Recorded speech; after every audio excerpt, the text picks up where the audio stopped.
ಯಾವಾಗಲೂ ಕೂಡ ಅಧಿಕಾರವನ್ನ ಹಂಚಿಕೊಂಡಾಗ ಎಲ್ಲ ಸಮುದಾಯಗಳಿಗೂ ಕೂಡ ಆ ಪಕ್ಷದ ಮೇಲೆ ಪ್ರೀತಿ ವಿಶ್ವಾಸ ಬರ್ತದೆ. ಸುಮ್ಮನೆ ಯಾರೋ ಕೆಲವೇ ಜನ ಅಧಿಕಾರ ಇಟ್ಕೊಂಡು ಬೇರೆಯವ್ರಿಗೆ ಅಧಿಕಾರ ಇಲ್ಲದೆ ಇದ್ದಾಗ ಆ ಪಕ್ಷದ ಬಗ್ಗೆ ಪ್ರೀತಿ ಆ ಜನರಲ್ಲಿ ಬರ್ತಕ್ಕಂಥದ್ದಕ್ಕೆ ಕಡಿಮೆ ಆಗ್ತದೆ.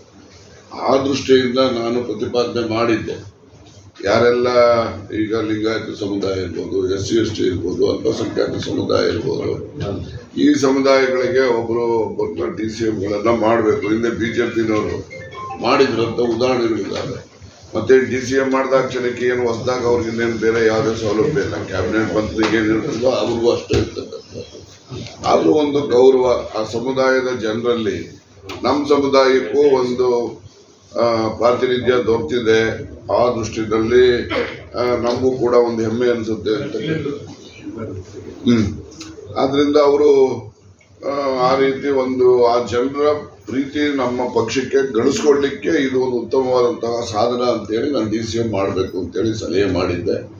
ಆ ಒಂದು ಲೋಕಸಭಾ ಚುನಾವಣೆ ಹಿನ್ನೆಲೆಯಲ್ಲಿ ಅದಕ್ಕೆ ಚಾಲನೆ ಆಗಿರಲಿಲ್ಲ. ಈಗ ಮೊನ್ನೆ ಜಮೀರ್ ಅವರು ಹೇಳಿದ್ದಾರೆ, ಮತ್ತೆ ನಮ್ಮ ಸತೀಶ್ ಜಾರಕಿಹೊಳಿ ಅವರು ಹೇಳಿದ್ದಾರೆ, ನಾನು ಕೂಡ ಹೇಳಿದ್ದೇನೆ, ಮತ್ತೆ ಬಹಳಷ್ಟು ಜನ ಕ್ಯಾಬಿನೆಟ್ ಸಚಿವರು ಕೂಡ ಈ ಒಂದು ಅಭಿಪ್ರಾಯಕ್ಕೆ ಸಹಮತ ಇದೆ. ಅಂತಿಮವಾಗಿ ನಮ್ಮ ಕಾಂಗ್ರೆಸ್ ಪಕ್ಷದ ಹೈಕಮಾಂಡ್ ಏನ್ ನಿರ್ಣಯ ಮಾಡ್ತಾರೆ ಆ ನಿರ್ಣಯಕ್ಕೆ ನಾವೆಲ್ಲ ಬದ್ಧರು ಕೂಡ ಇರ್ತೇವೆ. ಯಾವುದೂ ಇಲ್ಲ, ಎಲ್ಲ ಮಾಧ್ಯಮದ ಸೃಷ್ಟಿ. ನಿಲ್ಲಿಸ್ಬಿಡ್ತಾರೆ, ಕ್ಯಾಬಿನೆಟ್ ಅಲ್ಲಿ ಚರ್ಚೆ ಆಗಿದೆ, ಶಾಸಕರುಗಳು ಚರ್ಚೆ ಮಾಡಿದ್ದಾರೆ, ಇವೆಲ್ಲ ನೀವು ಸೃಷ್ಟಿ. ಹೊತ್ತು ಯಾರೊಬ್ರು ಕೂಡ ಗ್ಯಾರಂಟಿಗಳನ್ನ ನಿಲ್ಲಿಸಬೇಕು ಅಂತಕ್ಕಂಥದ್ರ ಬಗ್ಗೆ ಅಭಿಪ್ರಾಯ ವ್ಯಕ್ತಪಡಿಸಿಲ್ಲ.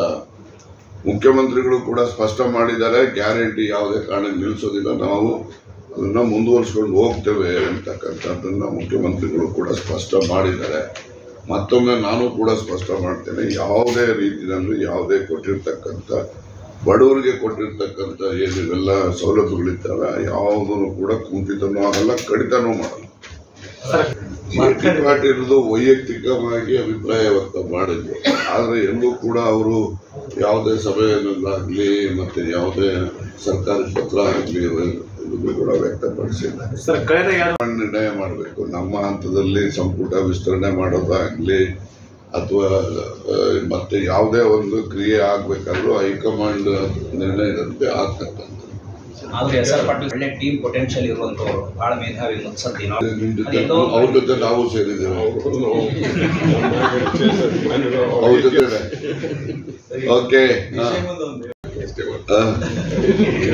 ನೋಡಿ, ಕಾಂಗ್ರೆಸ್ ಅಲ್ಲಿ ನಾನಾಗ್ಲಿ ಈಗ ನನಗಿನ್ನ ಸೀನಿಯರ್ ಲೀಡರ್ ಇದ್ದಾರೆ. ನಾವು ಇವರು 98ರಲ್ಲಿ ಒಮ್ಮೆಲೆ ವಿಧಾನ ಪರಿಷತ್ ಪ್ರವೇಶ ಮಾಡಿದವರು. ಅದಕ್ಕೆ ಮುಂಚೆನೆ ಇವರು ಬೇರೆ ಬೇರೆ ಸಂಘ ಸಂಸ್ಥೆಗಳಲ್ಲಿ, ಇಲ್ಲಿ ಅರ್ಬನ್ ಡೆವಲಪ್ಮೆಂಟ್ ಅಥಾರಿಟಿಯಲ್ಲಿ, ಇಲ್ಲಿ ಮತ್ತು ಜಿಲ್ಲಾ ಕಾಂಗ್ರೆಸ್ ಅಲ್ಲಿ ಎಲ್ಲ ಕಡೆ ಕೆಲಸ ಮಾಡಿದಂಥ ಅನುಭವ ಇದೆ.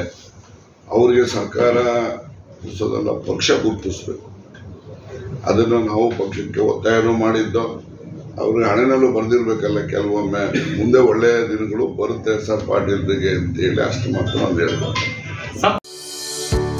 If you like this video ಬೇಗ ಲೈಕ್ ಮಾಡಿ, ಕಮೆಂಟ್ ಮಾಡಿ, ಶೇರ್ ಮಾಡಿ ಹಾಗೂ ಅಲೋ ಟಿವಿ ಕನ್ನಡವನ್ನ ಸಬ್ಸ್ಕ್ರೈಬ್ ಮಾಡಿ.